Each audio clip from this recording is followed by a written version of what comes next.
There we go. We're recording. Hello, people. Today here, Fanny Anzai interviews. I'm Fanny Anzai, your host, and today we have here Sean Fitzgerald, as known as actual justice warrior. Thank you very much, Sean, for coming. Thank you for inviting me. For those who don't know, he is over 100,000 subs on YouTube and very controversial conversations, mainly on Twitter, accused of being a Nazi propagandist. For some people, trying to slander him and taking a little bit of his fame and a little place on his platform. I'm happy to have him here today to answer some personal questions and a little bit about his career and opinions in general. So, Sean, can you present yourself to, the way you would title yourself and Right. maybe Oh, defend from the straw mannings? yeah. As far as Nazi propaganda is totally ridiculous. I never even considered myself white until I started doing YouTube. I'm half Hispanic, so like if you know anything about like those like online like ultra white nationalists, they don't like people who are mixed more than anything. So like that's a totally ridiculous scenario to come out of a debate that I wasn't even in, where I was just mentioned. But I do criminal justice related content, responses to the Young Turks, and libertarian leaning content on my YouTube channel. And that's as best as I can describe it for the time being. Think I mute. Hello? Yeah, that's fine. So how did you feel, or like how did everything start? Where did you come from? Who are you? And why did you decide to talk about those so controversial subjects and put yourself in a position of being accused of white supremacist, Nazi, even being mixed race? Just like me, but when I talked to Devin, was like, people say, oh, the Nazis talking. I was like, okay, Devin's white, but I'm clearly not white. It's funny to have to explain that.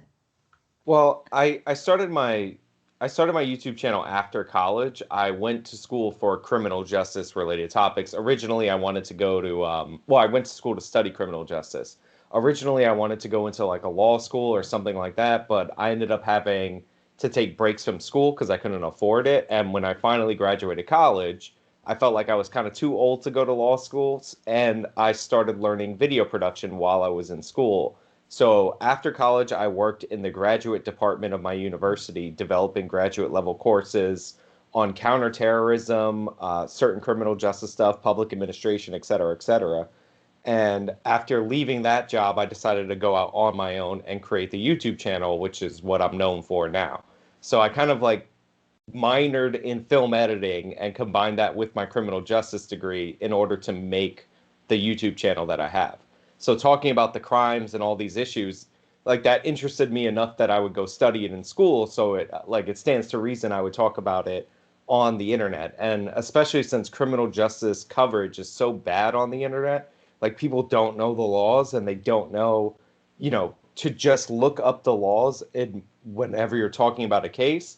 So that's really what a lot of my channel is about. Like, it's not necessarily whether this is moral or that's moral. It's like, well, if you read this law and you look at this action, they do not meet. Therefore, this person didn't do this or did do something. And that comes with the name that is self-explanatory, Yeah. And so, uh, but it is also something that is important, I think, not just to you or me, to us as a society, because it's becoming such a subject or a filter that now starts writing a new type of conviction, socially and culturally, uh, that is not resonant with reality, but it convinces enough people and motivates people emotionally to become those the other the justice social warriors, Right. you know. So in the sense of I think when it comes to interpersonal level is not that so important as or as few as whining on the internet about, oh, I have a friend that tells me to apologize for slavery, or wants to change my mind to believe that reparations. would be the best way to fix all the injustice in the past. But when it comes to convince a lot of people of systemic racism, and then drives people to even have motivations to act with terrorist attacks against police or groups, and creating some type of a mob mentality, I think that is stands even more in the moral, even if that was not the original, thought. Right. So yeah. Yeah, the criminal justice, like misinformation about the criminal justice system is definitely fueling a lot of the systemic racism talk. So like you'll hear people talk about how black people are X percentage of the population, yet they represent this percentage of the prison population.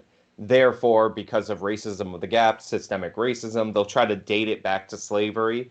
Like you hear a lot of misinformation about how police departments came out of slavery. None of it's true. It's not remotely true.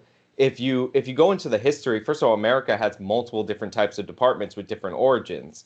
But like if you go into the history, the sheriff comes from the Shire Reeve in England, the old country, and that was pre the Norman conquest of England.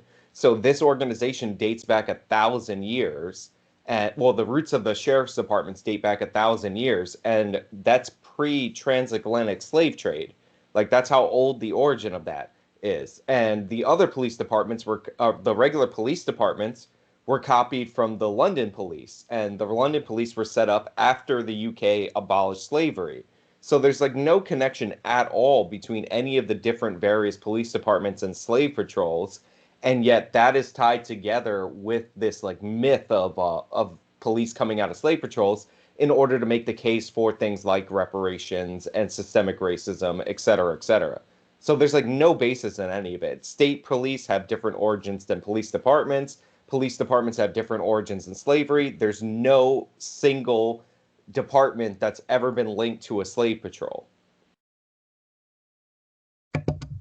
Yeah, it's a great approach. I was not even expecting for that historical approach, but it is a great approach to talk about how it doesn't even seem to be for their basis of evidence to have many examples to support their claims. So it becomes a little bit of almost religious in the sense they pick and choose examples where only matches their filter of colors to say like, here, look, and then they push that as like it happened with the George Floyd becoming Right. a hero or some type of Jesus sacrificed Yeah. in order for us to find justice. But in the other side, and I think that is the approach that we probably have more for being center than being left or right. Even if you lean more left, and I might lean more right, uh, we seem to have that approach of should we do justice or just take an individual and sacrifice this individual for a pseudo justice that will just appease the masses. And I think that is the even more important subject to our topic for each individual that could be watching. Because what we need to be the individual suffering that injustice to then stand against this type of trial. What happened to the Chauvin's trial, and probably going to spend a little bit of the conversation around here to talk about the George Floyd overdoses and the way that Right. the trial is going. So I really like your video. I would like to see to hear instances by now. Right. Um, well, I mean, we could save the George Floyd thing for later, but yeah, I mean, the whole point of social justice is societal justice. It's the antithesis of what the American jurisprudence is based on. It's that you're guilty as a group of people or a class of people, and even if we let off like a guilty person that 100% did the crime, if they're in a class that's been historically marginalized, that's okay, and you can call that a form of justice. It's all about like de-emphasizing the individual and like establishing this like group identity and group standards, which is not compatible with like the American way of thinking. It's not compatible with any Western way of viewing justice. Like like I hate to go all religious because I'm not religious, but we have this thing about the sins of the father shouldn't like reflect on the son. That's the opposite of what social justice is. Like, they cast all white people as guilty in slavery, which is absurd because the Arab slave trade lasted, 1,000 years. Nobody talks about it. There's slavery in Africa to this day. Nobody talks about it. We hyper focus on slavery in the southern part of the United States for the 50 to 70 years that it actually happened in the United States of America. And we ignore all this other slavery in the history of the world in order to cast people as. So it just doesn't make any sense. And you could hear it in the way that they talk. When they describe slavery, they say it's the original sin of America. Like, it's all cloaked in this religiosity. But definitely, you're going to get scenarios where you sacrifice the individual for the group. Like, a lot of people said that they voted not guilty on the O.J. Simpson jury because they wanted revenge for Rodney King.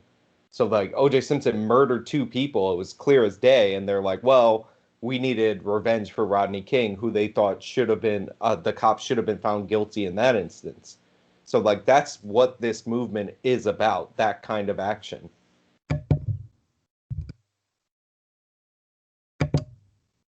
Hello. I can hear. Up, you're muted now. Can you hear me now? Yes. Okay. So yeah, and I think in all that conversation, it's important to show sometimes that they are not principled people or principled movements, as Black Lives Matter come to say, oh no, it's about violence, it's about people's lives and people dying unfairly. But then one person dies, and we believe that until some point that was an unfair accident, that that maybe for some negligence or abuse of power, that maybe George Floyd had died, and we were all waiting to see more of evidence, while a lot of people were jumping on like, no, it was just racially motivated. And I was like, I'm sorry, I didn't see the color being an important factor for that scenario. Tell me more about it, or let's wait.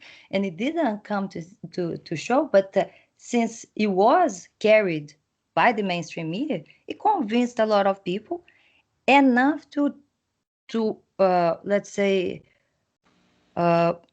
influence the trial in that sense. And I felt very passionate, emotional when I saw that people saying doctors say it was not overdose when there was so much evidence towards that, but it is. And then that just highlights how people or the media already convinced of something, and they will carry that as the only opinion, or the opinion of the professionals, the people that should have the credentials and be listened to, when there would have people that disagree with them, but they are not even picked to be on the trial to say like, no, wait a minute, we have many of the factors that speak for overdoses and not the other way. So the fundamentally I would say that is fundamentally wrong, the position that the critical race theory used, because epistemologically they are using the thing that they say is not important, but put up the identity as the most important thing. Again, it's a lot of cognitive dissonance that for me resembles a lot of with religion. Right. So it's like, it's not that they have that that distance. And I speak as an atheist because I probably have much more knowledge about religion now than when I was a religious person. And because I see that when they come to say, like, even if we want to approach the biblical thing on the slavery, the Bible doesn't condemn slavery. Much in the opposition, the Bible actually sets things that the owners can do or not with their Right. slaves. So it's like even set the rules. So kind of condones and not condemns the slavery. It's not something that is that distant. But for the followers of those movements, they don't see those mistakes, those hypocrisies in Right. their own position. Well, for the critical race theory, like the whole point of this program, it was actually developed by lawyers in, I believe, the 70s that were upset that they weren't winning certain civil rights cases.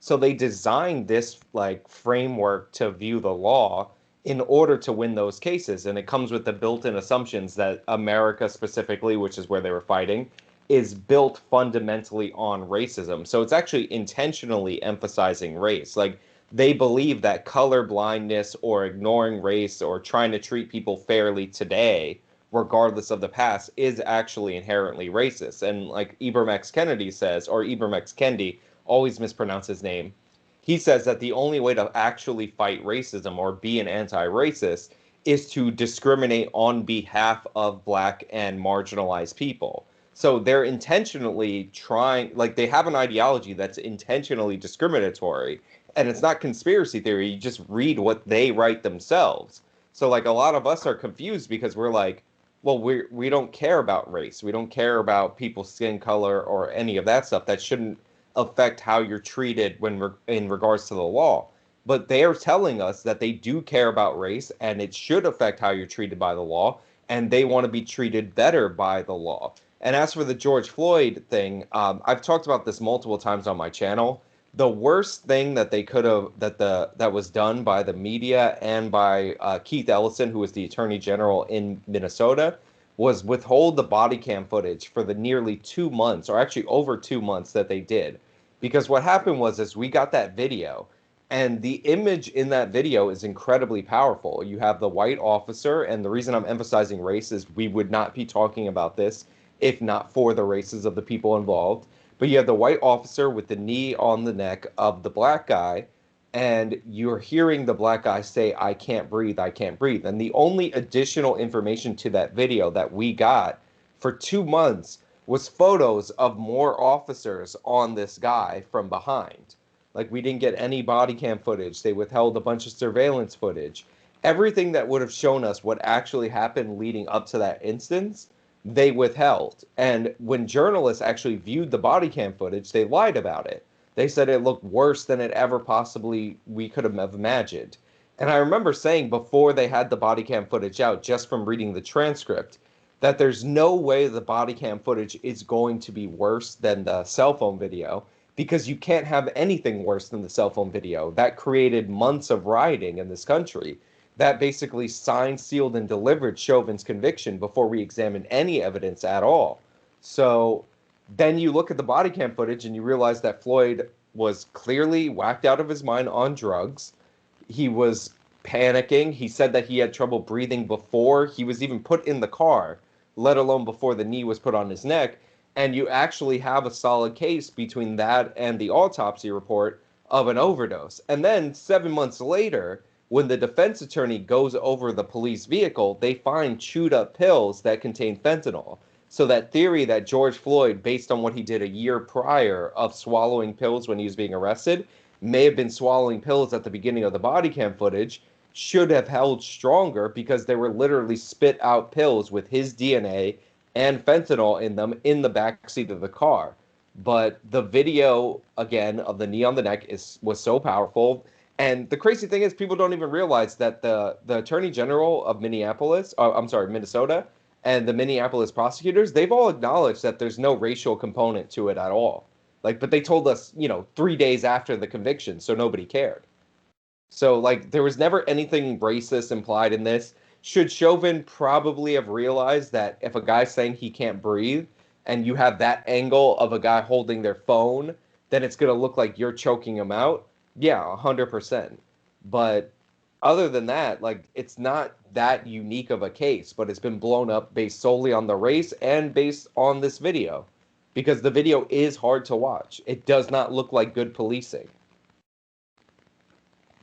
Yeah, I remember the video I watched, and it's funny because I watched that video just before Devin having the interview with Devin, and I mentioned how I was annoyed by the guy yelling "bro, bro" every fucking second, super annoying, and that I felt also that yeah, maybe he didn't need to keep the knee after the guy seems to be sleeping, but when it comes to putting your credentials as a physician in front of a judge to judge this case, yeah, you would just by the probable cause of death, how many people die from fentanyl overdoses and sometimes watched, let's say, use of fentanyl in the hospital with a doctor, with a tube, that things that George Floyd didn't have in the case, and I would not ever take the doses that he had in his serum, the toxicology, but I would definitely take a police kneeling on my back, because police or anybody kneeling on other people's necks or backs don't kill them. And as you mentioned, I even left it here, the screenshot of the toxicology report that gives us a, a good list of compounds that he had on his serum, okay? So in his blood, the hospital blood collected in the hospital, and fentanyl is 11 nanograms milliliters. Okay, and I think you even mentioned that in one of your videos. I really like your videos about. So guys, go check that. And it's not a doctor's knowledge that other people can't access. So anybody can Google that. What is a fentanyl overdose serum? No, just so it's not something that is magical. And the levels, okay, for lethal dose in humans is 2 milligrams, what would be in serum for analgesia, 1 to 2 nanograms milliliter, and anesthesia is 10 to 20. So we have George Floyd with 11, okay? But let's read just a little bit more.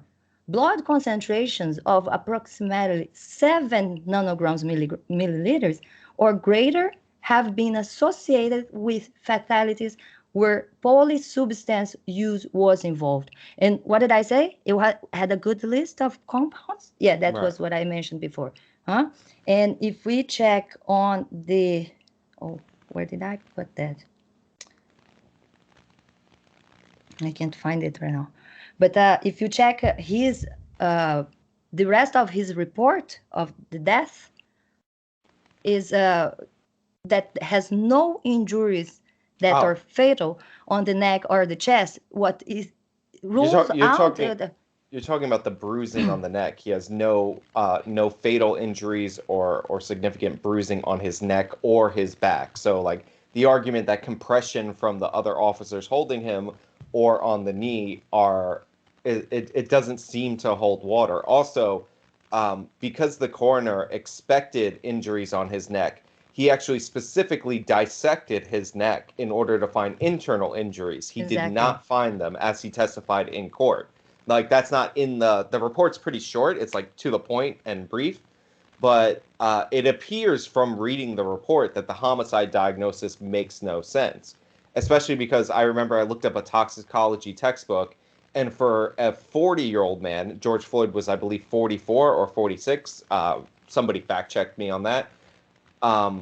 Fatal dose has been recorded as low, and this is according to a toxicology textbook of fentanyl, as low as 2.5 nanograms per milliliter. Now, the most commonly one that's cited is like around 3 nanograms per milliliter. So either way, pick your poison. He had either over 4 times the amount of fentanyl that you should have in your system, or 3 times the amount of fentanyl. That's significant. And to me, this, like, whether or not he actually overdosed on fentanyl is not super relevant, because, like, I'm not a doctor. Like, I don't know what his tolerance was. I don't know about all these different factors. What was always relevant to me in the videos that I would do, is that you have to prove that Chauvin is guilty of murder beyond a reasonable doubt. And to me, they couldn't prove cause of death beyond a reasonable doubt. So, like, by that logic, he should have been found not guilty. So, like, whether or not it was actually an overdose or it was a combination of factors, it's not relevant. Like, you have to pinpoint the cause of death in order to have an impact. Also, I have the screenshots in a bunch of my videos of the Minneapolis police procedures, and they tell the cops to hold them like that, and then they tell the cops to adjust them to the side the way that Floyd was adjusted. So, like, the idea that, like, these two positions are legal, but somewhere in between these two positions is a murder makes no sense.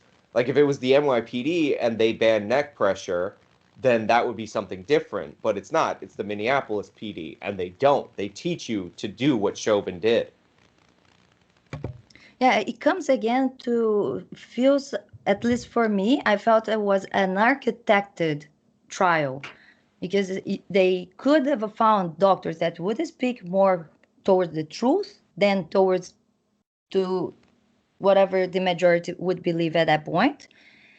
And when I think of the principles of medicine, that when we cannot control the damage, we should try to at least reduce it. And when we have George Floyd that was unhappily dead by an overdose of abuse of many substances, having cardiomegaly, cardiopathy, hypertension, and using multiple drugs with fentanyl, like having all the factors to speak for it, for dying of this cause, uh, I feel that it is not the best way to think that this is the less the damage control that we should take as society, to sacrifice now Chauvin, even if he is, because now comes to your coming back to O.J. Simpson's case. uh, I think the moral and what the justice wants to reach is principles, to at least to apply the principles. And the principles would be, if Chauvin is guilty of something else, if he's a crooked policeman that deserves to go to jail for whatever thing, he should go for whatever he is Right. guilty of, and not for this case, because it doesn't seem to be just to take him responsible for a death that seems that would happen anyways. Okay, when it comes to the abuse of the drugs, so if he would be responsible, should not his drug dealer be responsible? And that would be one of the factors that might have influenced the guy to not speak on the trial, for Right. example. Oh, that's not even in question. He literally is. His lawyer said, and you can watch the video, that the guy next to Floyd, for those of you who don't know, was his drug dealer. All right. He also was giving out those fake $20 bills. So the defense and the prosecution called him to testify, and he refused to testify under his Fifth Amendment privilege against self-incrimination, because under Minneapolis law, their third-degree murder statute covers if you sell somebody drugs and they overdose. And his attorney specifically said this would cover his actions, and he wasn't offered immunity. So one of the prosecutorial misconduct things that they did throughout the course of the trial was not have this guy testify. They should have offered him immunity if they were convinced that Chauvin was the guy. And what's really interesting is, based on this jury, it looks like Chauvin was going to fry no matter what. So the fact that they made that error, like, probably, like, if they would have just given him the immunity and he would have testified and he would have said, look, I'm his drug dealer, I gave him the drugs, he swallowed the drugs, whatever. The way this jury was stacked up, it probably wouldn't have mattered. So, like, the prosecution totally bungled this part of it, because they convicted Chauvin on all counts, and the jury came back quickly. And you see the interviews, they're like, oh yeah, we could have came back in like an hour if we wanted to. But one of the guys wanted to review it for like 4 hours. Like, so they came back right away. Like, I know a lot of people see the next day, but what happened was is that they adjourned and then they met up after the fact and then they came to the verdict. So, like, it probably wouldn't have mattered, but like that is one thing that Chauvin's going to argue on appeal that the prosecution should have done. And I agree with him. The prosecution should have given that guy immunity. We deserve to hear what this guy has to say. Yeah, and definitely because for me, I even when I made a video talking about how mad I was about holding Chauvin responsible for an overdose case, is because that guilty could fall in anybody that would be trying to help. That is what I believe Chauvin was doing there, as being a policeman. Maybe as a individual, he would just take the guy, put in his car, and take him to the hospital. Oh yeah, he is having an overdose.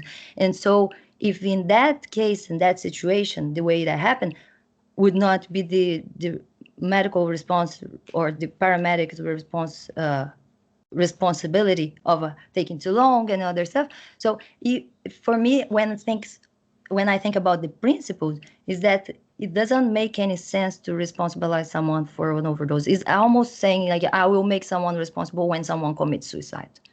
Right.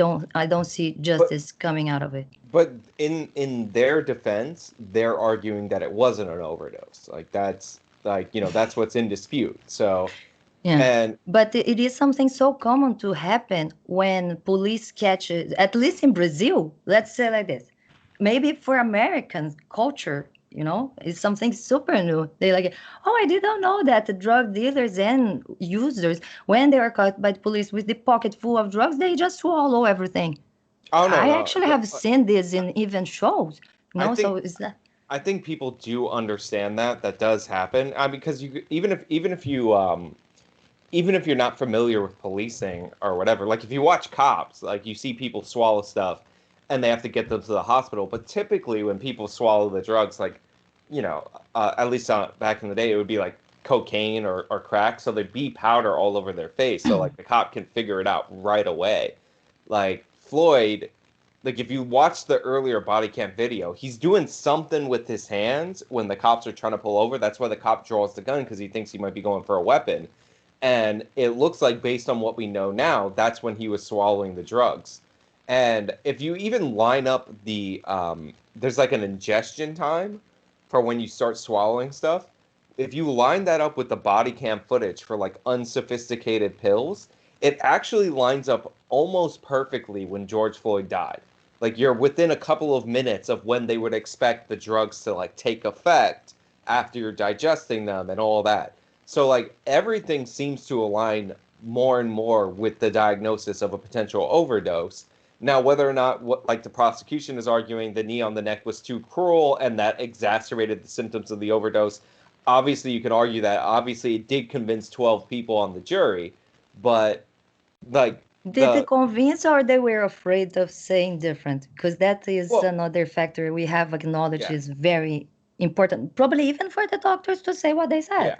Well, there's the one juror that actually was an activist before. Like he's photographed at a Black Lives Matter event in Washington D.C. where George Floyd's family spoke, wearing a shirt that says "Get your knees off our neck." Now he says that was a voter registration thing, but here's the thing: you don't register people to vote in a city that you don't live in. Like does at an event where people are coming from out of town, like if you're doing a voter registration drive, usually it's within a state because you have to register them to vote with their state. So it makes no sense. So that guy, very suspicious. That's the guy who said that he would have convicted Chauvin in under an hour and all that, and actually did a breakdown of his interview. And that's really questionable. Plus, I think you have an alternate juror that said that she felt like pressured by the people in the jury room, and they ended up dismissing her. Like I think I said this earlier in the video. Like I don't think it's impossible, like a lot of people, for Chauvin to have gotten a fair trial, but you had to move the trial out of that area. It couldn't have happened in Hennepin County, because what people don't realize is that in the city of Minneapolis, the rioting was so bad that about 70 buildings were condemned. There was hundreds of buildings, like close to 1,000, that were looted and damaged in some way. And I think maybe like a week after George Floyd died, there were no grocery stores that were operational. So people had to bring in groceries, like a charity, like it's a third world country that just got bombed. Like they had to bring in groceries and diapers for people. So every single person in that area is affected by there not being grocery stores for like a good period of time. There's no way that you can't have anybody. There's no way that you could pitch to me that somebody in there doesn't know about this case. Like it's hard to say that people in the United States don't know about the case, but people right there, like they're not going to ask why all of their grocery stores are on fire.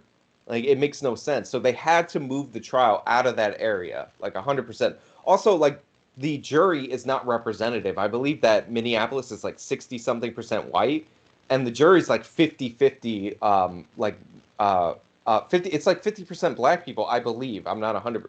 It's close to that. And then there's like other minorities on there. And so it's not even representative of the community. It seems heavily skewed to get the outcome that the prosecution wanted.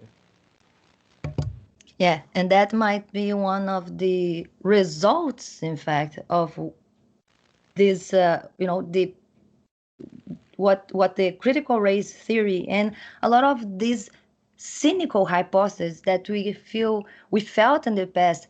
Oh, it's just fine. People have good intentions of trying to talk about those problems in a more racial filter, and right now became a problem because it creates a myth that a lot of people believe, and then they need to fight that. And this way of fighting would be being racist to a mythical racism, you know. Right.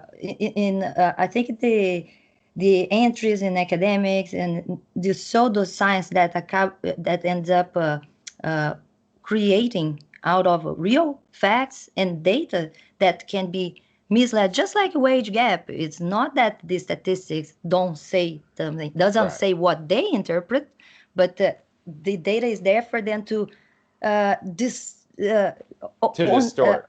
distort, and I would say now comes to us. I think what is difficult for us to make the difference if they do it intentionally or if they just, let's say, are dumb and don't understand the statistics. Right. You know, so when it It, comes to, yeah, go ahead. it's the headline statistics. So I do a lot of videos about people just reading the headlines of a story. Meanwhile, if you go, two paragraphs in, it debunks everything. So like the wage gap, the headline is women make 78 cents to a man's dollar in the United States of America. But if you go a little further down to the smaller text, it says, "Oh, this isn't comparing men and women at the same job and doesn't actually reflect discrimination of any kind." The same thing with black incarceration. It's like, oh, black people are 13% of the population, and let's say they're 40% of the prison population, right? You're like, oh wow, that's a disparity. But again, if you go down, you'll be like, oh well, they commit over 50% of the murders. They commit a very high proportion of the rapes, a very high proportion of the robberies. You're like, oh, this makes more sense if you actually delve into it. So a lot of them are like headline readers. And by the way, there's a case that I'm going to do a video about. It involves a guy called Devin Dunham, I believe, like Devin, and I forgot how to spell his last name. And he was just found not guilty of murder.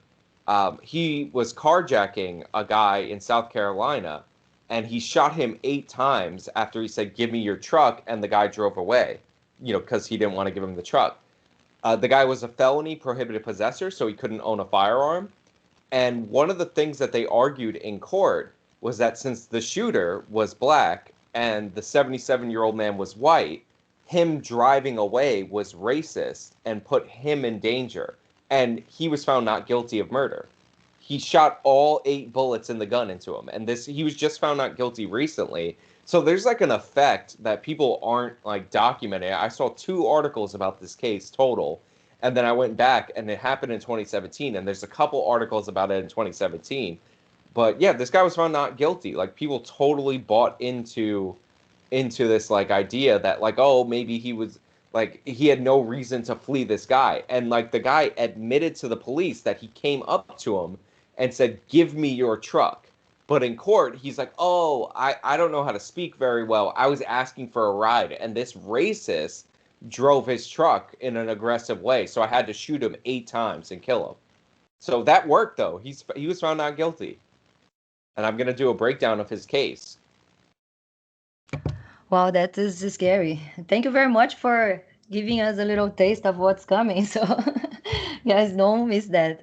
So it is interesting because we feel like, just like you mentioned, like, yeah, fighting racism. Who would be against fighting racism? We all against racism. We all Right. anti-racism. But when we see what that little cute baby of anti-racism became now on academics, all this propaganda of the filters, putting filters of people on people that we could use. And I talk about this all the time. Good and bad things happen to everybody's life. I could just say like, oh, everything bad that happens to me is because I'm a woman of color. Right. So it is something that is easy to convince people that are lazy to think, that lack creativity to find other explanations. For example, to have a little bit of a personal and individual responsibility too. But and it's not about race, but there is a trending culture that we all are very curious to understand and to fix the problem with the Black community. And the problem of today is if you even try to approach this subject, it's so controversial, you're going to just be a Nazi. You cannot talk about this and take a position that is not they are victims, and don't see how condescending and evil would be the position of calling them victims of the system or of the situation, the financial situation. One thing that I always explodes my mind to think of is when people come to say, but you were poor. It's like, even if I was poor, I would not kill and rob people. There are other ways to, to survive, to live your life, to do better. Objectively, and then I talk a lot about the objective morality, because I think it is the fight that a lot of people drop. For example, Devin stopped talking about atheism. Everybody, we beat that, that horse, let's say, as epistemology and atheism or religiosity. But I don't think it is done because it's not something normalized. Most of the people still think that they need religious to have morals. So that utilitarian side is something that it still takes me a lot of my attention and and time. But I like the way that you approach more of the justice, and in the race and other in academics we have James Lindsay. And I'm bringing this up because I felt that this last time you were attacked and people calling you a Nazi propagandist. And it was interesting because in the video on Modern Debate, the other guys are trying to defend you and say like, no, he was right, and the other guy just like, oh, I don't care. So he even himself shows how hypocrite he is about his positions, to say like, just in the same way we see sometimes the Black Lives Matter movement, the movement itself not being principled, because if it was important, one person unjustly in an injustice dying as George Floyd, why would so many other people die and so much destruction be caused in name of him? And I guess there was a moment and time that even his girlfriend would speak that like, the movement is not representative of his name or memory. And but it is an interesting thing how the media takes all those examples, and when it doesn't really fit their narrative, they still polish a little bit, ignore some facts, and comes to me to think of an old video of yours with that you talked about. Of course, we need to talk about TYT and the Trump derangement syndrome. And not just TYT, but many of other people that just suffer from this problem of being anti-Trump wanted to say that is all white supremacy movement, is all, any type of racism comes from the white supremacists. And later in this gap, we had the anti-Asian hate crimes raising. And they even tried to link that, saying like, oh, it's because of he mentioned COVID and China, and that is why, and ignored a lot of the factual things that were happening in those crimes that were, most of the aggressors were Black people. Yeah, the overwhelming majority of them, like not even close. But I do want to make one point before I get into the anti-Asian hate thing, and that's this, like, I don't use the term anti-racist. That term is made up by Ibram X. Kennedy, and it means that you're pro, like, positive discrimination, as he would call it, in favor of Black people. I'm not. Like, I'm not a racist. That's it. And they can get mad at that term or whatever, but like, we can't keep giving into their language and normalizing what they're saying, because like, they made up that standard that like anti-racist means pro discrimination against white people, which if you break down what Ibram X. Kendi means by it, that's what it means. But as far as the anti-Asian hate thing, like the whole thing from start to finish is nonsensical. Like, first it started with the whole, you can't tie the coronavirus to China, like to the nation of China, because that was racist. So, like, first of all, that's completely Chinese propaganda. We're getting information now that the lab leak theory is more likely than we thought, and people thought it was more likely throughout this whole entire time. The reason we started really zeroing in on tying it to China, or Trump did anyway, because the media was doing it before Trump did it, and then after Trump did it, then they said it was racist, was because they accused the United States of releasing the virus in Wuhan. So it was like kind of like a global tit for tat. But like the way that you know that this is absurd is the way that we describe the variants of COVID-19.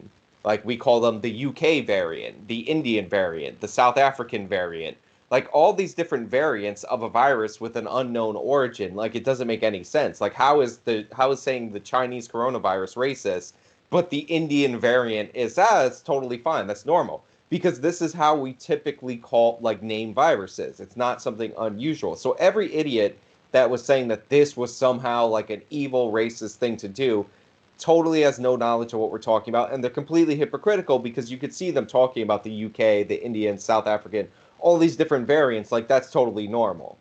Number two, they tried to, so there was a spike in anti-Asian crime that actually predates Trump calling it the coronavirus. It's from when people were hearing about bats on the internet, and it was happening all over. You could see Italy, they had the hug a Chinese person thing, and this was like, maybe a month or so before COVID really spread throughout Italy, because people were worried about this, because unfortunately this always happens anytime there's a virus. When Ebola happens, people start being really sketchy of Africans. Meanwhile, the Africans that you would encounter in New York City, where I live, they're not from that area of, they're like Nigerians. They're not from the Ebola epicenter. But like, people are ignorant. We all understand that. It's condemnable. We all get it.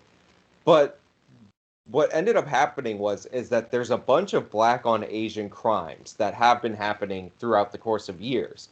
They started being classified as anti-Asian hate crimes, even though very few of them are actually anti-Asian hate crimes. The majority of them are just normal black criminality against Asians that goes back decades. Like I did a video on my channel where I just pulled up clips from the 90s of black people talking about why they don't like Asians in Los Angeles and why they attack them and why they're happy when their stores get burned down. This is like a long-standing hatred of Asians from black people in the United States of America, from certain black people in certain parts of the United States of America.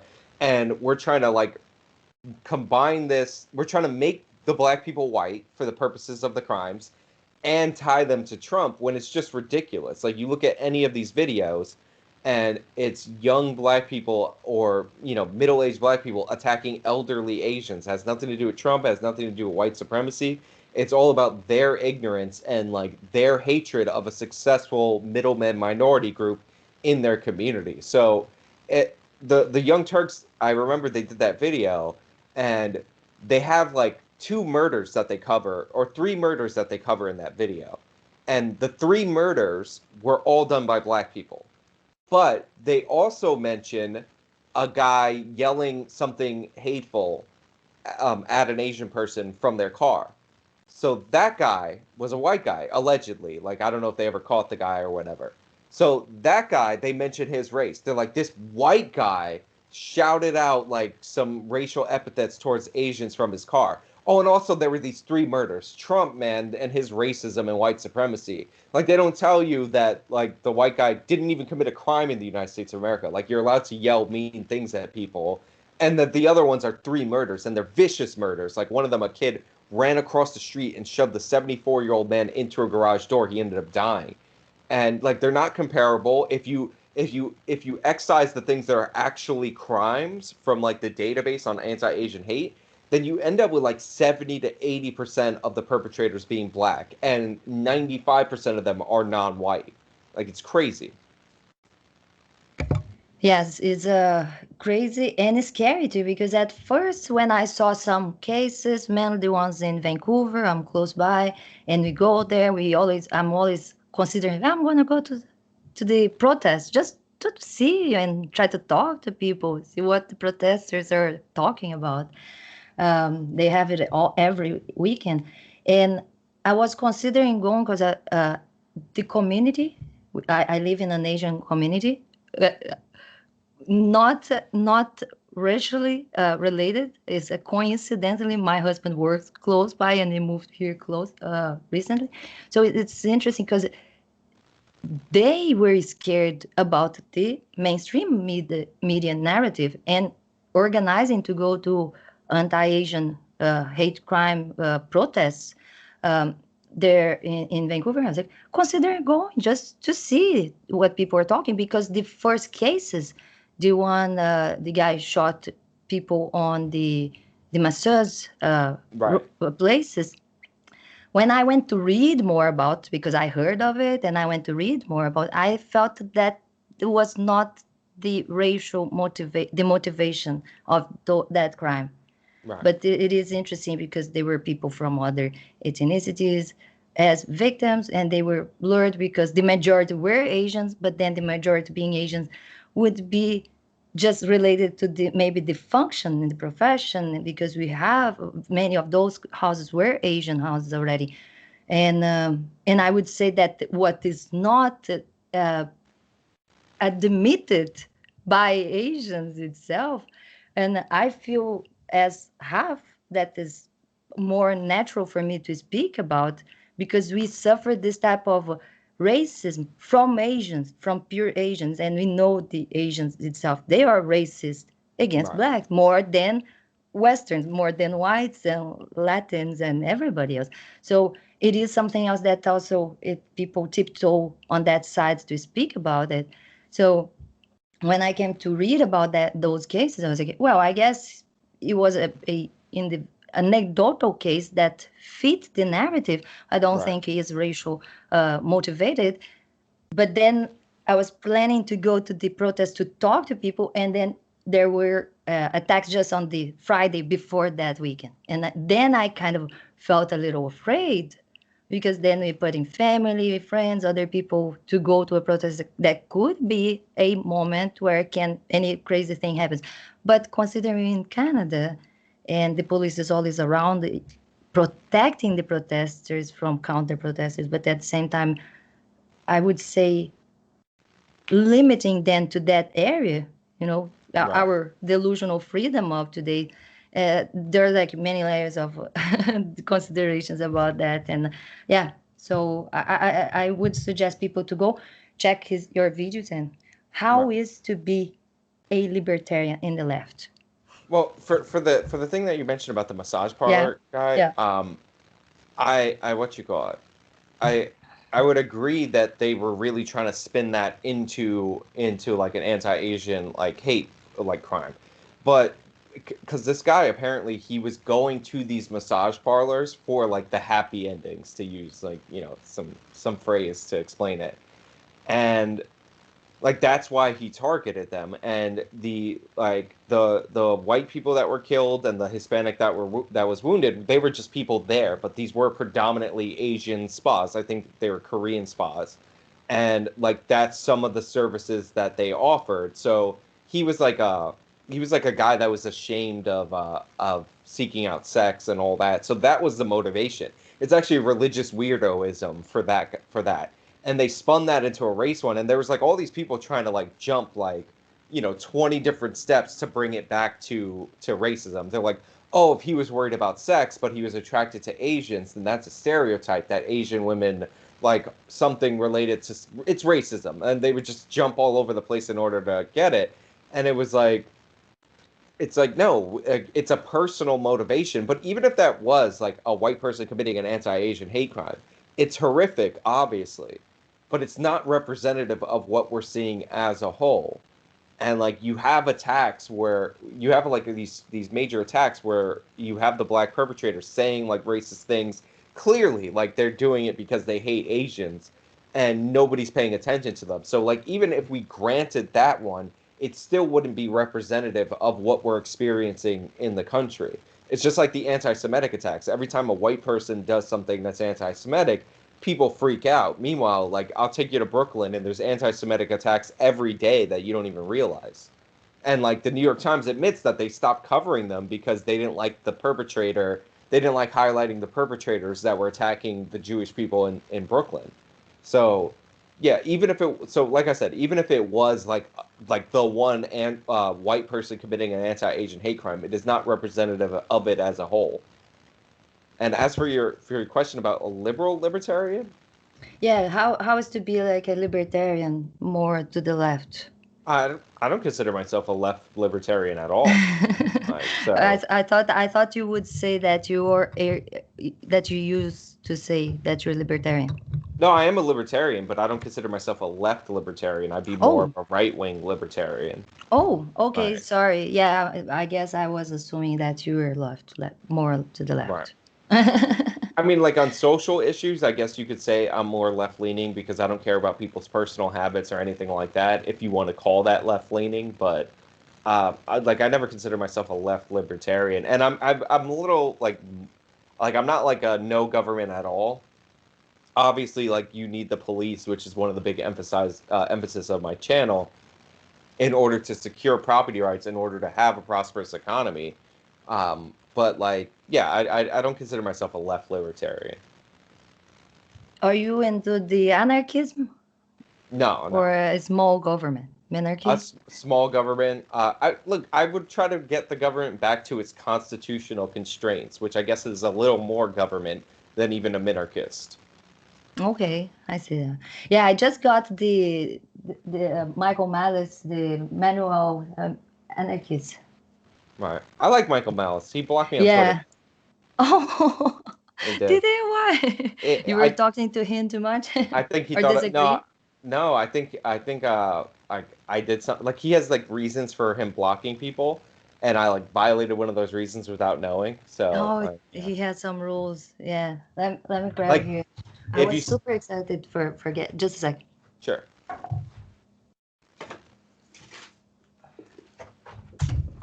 Here. Sorry. yeah, like apparently if you spoil one of his jokes, he blocks you, and I didn't realize that. So like somebody didn't get his joke, so I like tweeted at them. I'm like, no, this is what he's saying, and like he blocks you for that because he wants people to not get his jokes. So, Don't explain his jokes is one yeah, of the rules. I didn't yeah. know. I'm better be quiet. So yeah, the anarchist handbook. I just got it. Of course, I have some disagreements because nobody represents anybody 100%. You know, as a Right. libertarian, individualist, objectivist, I will always disagree with people about something, and I think that is the beauty of of reality. Imagine if we all agreed with everything; it would be really boring, Yeah. not unrealistic only.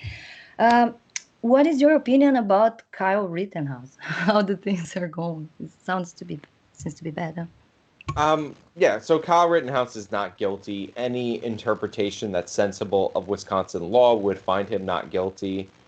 Even if you say, first of all, like I'm not even going to get into the crossing state lines, which is not a crime. And every time you hear somebody say that, you should automatically know that they don't know what they're talking about because crossing state lines with a firearm is not illegal at all. Like it's just not.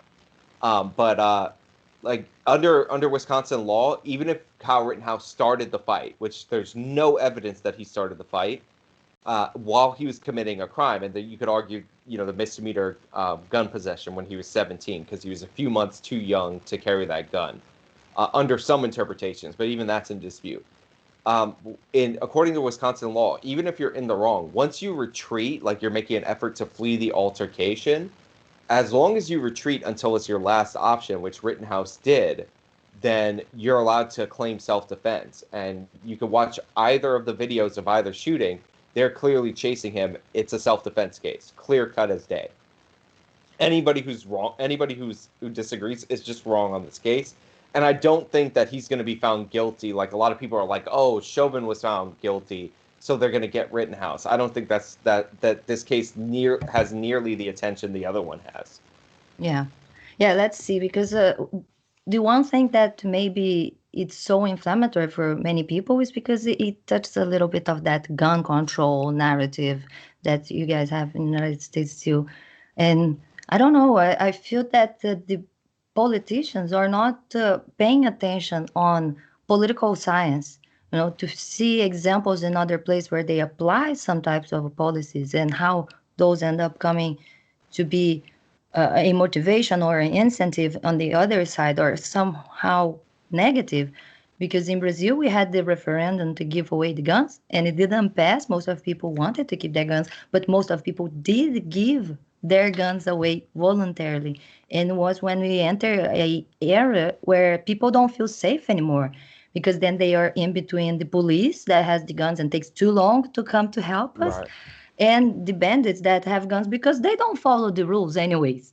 So the idea that we honest people that could have the guns as a legit defense to protect ourselves, it's I think, like you said, someone that watched that video and does not acknowledge he used in legit defense would be dishonest to not put themselves in that position. Say, wow, thanks, I had a gun, or I would be killed. It was a pretty clear video for sure. Well, and it's not like more information has come out about Kyle Rittenhouse that has like cast doubt on it. Like when they put the charging document against him, like the prosecution's document, the witness that could actually see better than the video was like, oh yeah, Rosenbaum, the first guy, he reached for the gun twice. Now, if you're Kyle Rittenhouse and you're carrying a rifle, it's the most obvious thing that you can see. You have a moral obligation to not let somebody take that gun away from you because you don't know what that person's going to do with it. Rosenbaum had just been released from a mental institution. Rosenbaum is a convicted felon for a very serious crime. I don't even want to mention it because it's horrible. And he can't possess a gun. So Rosenbaum had no right at all, under any circumstances, to try to take Kyle Rittenhouse's gun. And Kyle Rittenhouse had every right. He fled. He tried to avoid the confrontation. But he had every right to prevent him from doing so because, again, Rosenbaum got out of a mental institution like 4 hours ago. Imagine Kyle gives him his gun and Rosenbaum starts being the mass shooter that people are pretending Kyle was. Yeah, yeah, and to not the one thing I think all those what is interesting is that there are so much evidence or lack of evidence that would be important to dismiss the case or to rule out narratives like those. For example, one thing I usually bring on the systemic racism, because of course we have all these little cases, as we mentioned, picking and choosing Right. examples that fit their filters and their narrative. But how could ever say in a, if it was America as a racist society, one of the things that I think is evidence in reality that it's not true to say that America is racist, is that I don't think an a racist country would have Obama as president, a black Right. man as president. So there are too many evidence against the narrative, and I think it comes to all this. If people have are so biased just believing on what people say, or if they are like, wait a minute, let me analyze what I see around and take my own conclusions, then to just, why? Oh, because I believed, because I saw on the media. I was like, but don't you have too many examples when we look back and like, oh, the media was just lying to us Yeah. all the time? And that is the most example that we have. We should at least, so it's full of those cognitive dissonance. People are not even following their own or whatever they say are their principles. Yeah, the most foundational Black Lives Matter cases are lies. Like 100%.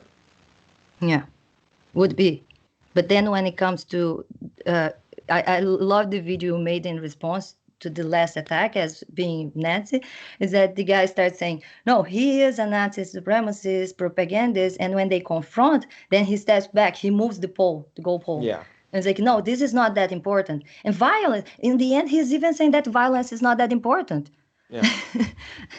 So Oh yeah, no. the lack of principles. Wait, like with the whole Breonna Taylor thing and my dispute Yeah. with that guy, he started off by saying Breonna was shot in her bed, the police didn't knock. Like the stuff that was never, it was actually made up by Ben Crump, the attorney, on Twitter. Like Kenneth Walker, the boyfriend on the inside, never made any of these claims. Nobody involved in the case made these claims. These were made by a guy who wasn't even in the same state. So, like, totally made up. And when I call him out on that, all like without, he's like, oh, I was fuzzy on some of the details. And then he starts making a completely different argument. And I think I mentioned that in the video, is that what happens is if you press them on the details, they'll abandon those things without acknowledging it and then move on. But it's always the same conclusion. It's like, oh, but this or that. Like, that's what they do. Yeah.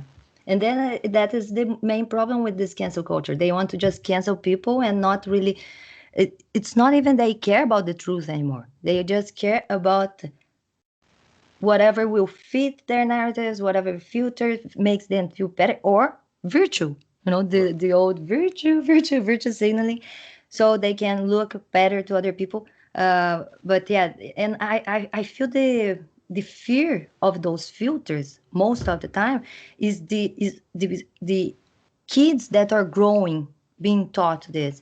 And I think I mentioned once, because I have a 4 years old daughter, and of course kids behave completely whatever out of their minds. They don't have all the concepts yet, but it's very common for her to come to a playground or any place, and someone comes to play with her or her toys, and she will just like no and walk away. For kids that are taught that it's like, oh, your race is the important thing, people will treat you different, they're gonna start, when encountering her, it's like, oh, maybe she doesn't want to play with me because of racism. And it's like, no, has nothing to do. But then we see how the filter is negative for the person that is wearing, in, of course, first, but how that can be bad after is all the critical race theory coming into work nowadays, when people are separated by race and taught, oh, because of your color you are racist. And I think that the movement is evil when it enable a come back to whatever they were fighting against. So that is all it has been my criticism. That's like, you don't fight racism with more racism. And as soon as the those hypotheses would confront those results, they should have thrown themselves out of the window, so like, hey, this is not a good thing. But somehow we still carrying on because it creates a lot of the victimization narrative for people that would be, I don't know to say how to say this. If it's like, I don't think it comes to be lazy or ignorant or not curious about other explanations, or to just not be taught a little bit more philosophy and thinking of your responsibilities, making choice. But I think the government itself pushes a lot on that narrative too, because today, when in COVID times, we were taught, no, don't make your own choice, don't take risks. We're going to decide things for you. So, the culture is is a living. It's almost like a living organism, but not coordinated like our body. It does create intellectual laziness, and I understand why the government, why government people in government are prone to push this kind of thing, because if you're adopting Ibram X. Kendi's like anti-racism agenda, that the only way to fix past racism is for more racism in our institutions, then that gives government bureaucrats the power, like more power in our society, because who can save us but the government? Which is why you have Joe Biden, like, giving special treatment to black farmers and like loan forgiveness programs to small businesses that are owned by black people, and all this stuff that is just blatantly like illegal and unconstitutional under American law. They're just doing it because it has like this veneer of it being, like a holy mission. If slavery is the original sin, then fighting racism in the way that they describe it is like a crusade. And so they're just going ahead and doing it, even though it's completely illegal and it doesn't make any sense at all.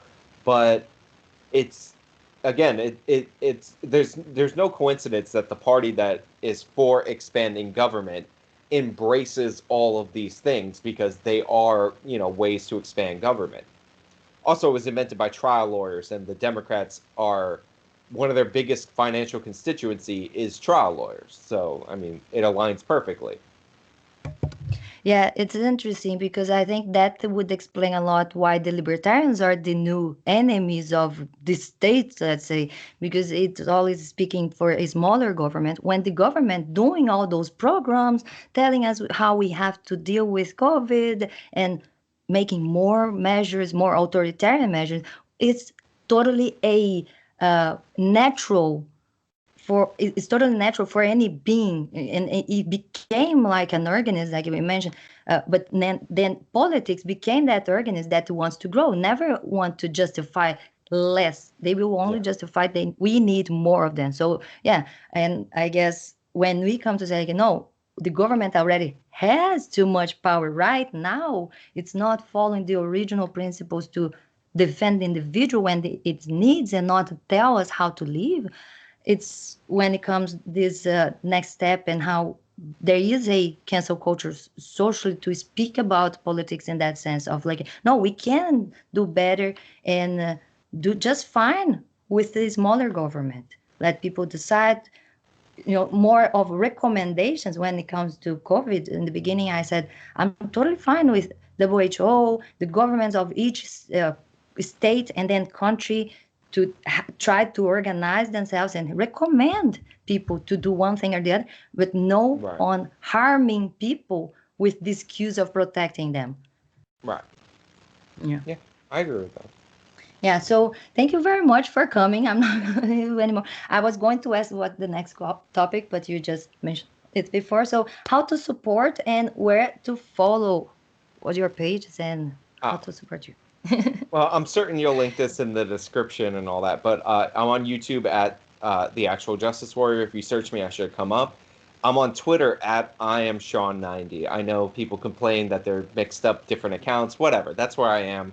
Uh, everywhere else it will be linked under my YouTube channel, like the Discord and all that stuff is it's all available there. Thank you so much for coming. Guys, go check Actual Justice Warrior and on Twitter and everywhere else. And thank you very much for coming, and see you guys next video. Thank you for having me. Bye. Stop recording now.